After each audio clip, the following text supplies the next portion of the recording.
शरीफ है ना, तो गुलजार इब्राहिम, उसमें लिखा पैदा करे काबे में वो जिंदगी को, पैदा करे काबे में जिंदगी को, बुत खाने से लाए वो सिद्दीक को।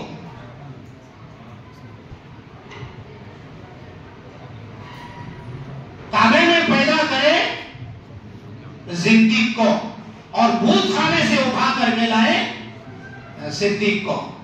अबू जहल, जिंदगी से मुराद यहां कौन है? अबू जहल पेट में था, उनकी वालिदा काबे का तवाफ कर रही थी और तवाफ की हालत में अबू जहल पैदा हुआ।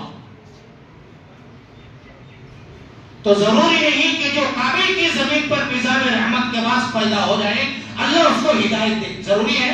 अल्लाह ने ज़ाब्ता बयान फरमाया, इन्नका ला तहदी मन अहबब्ता वलाकिन्नल्लाह यहदी मन यशा। हिदायत और मग़फ़िरत ये दो चीजें हमने अपने पास रखी है। नबी जी तुम तड़पते भी रहेंगे तो चचा अबू तालिब को हिदायत नहीं मिल सकती। काबे में पैदा करे जिंदगी को और बूथ खाने से लाए वो सिद्दीक को। हजरत सिद्दीक अकबर रज़ियल्लाहु ताला अन्हु वहां से लेकर के आगे क्या फरमाया? ज़ौजे लूत, अहलिया लूत नबी हो काफिरा, अहलिया लूत नबी हो काफिरा, ज़ौजे फिरऔन हो काहिरा।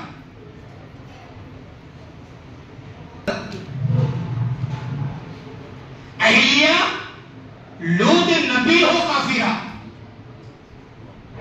ज़ौजे फिरऔन हो ताहिरा।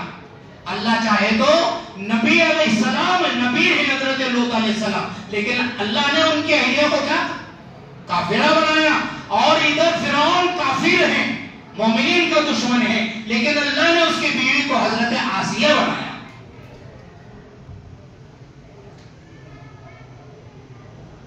ज़ादे आज़र खलील इब्राहिम, ज़ादे आज़र इब्राहिम खलीलुल्लाह हो और बेटा किनान का गुमराह हो।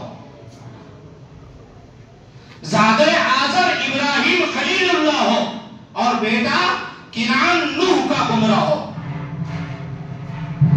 आज़र इब्राहिम अलैहिस्सलाम के वालिद पत्थरों को बेचते थे, मूर्तियां बनाते थे, बड़े माहिर कारीगर थे। अल्लाह ने बुत परस्त के घर में इब्राहिम अलैहिस्सलाम को पैदा फरमाया। और इधर नूह अलैहिस्सलाम नबी हैं और बेटा किनान है, लेकिन नूह नबी के बेटे को अल्लाह ने हलाक और बर्बाद कर दिया। दैर को करे मस्जिद और मस्जिद को करे दैर। किसी वीरान जगह को अल्लाह का कबूल करे तो क्या करते हैं? मस्जिद बना देते हैं। और किसी मस्जिद के बारे में बहुत सारे वहां शिर्क हो रहा, गुनाह हो रहे, तो अल्लाह उसको मिस्मार भी कर देते। दैर को करे मस्जिद और मस्जिद को करे दैर। जैसे शाहिर अल्लामा इकबाल ने कहा ना, जब किसी सरजमीन से बुलंद होती, जब अल्लाह किसी सरजमीन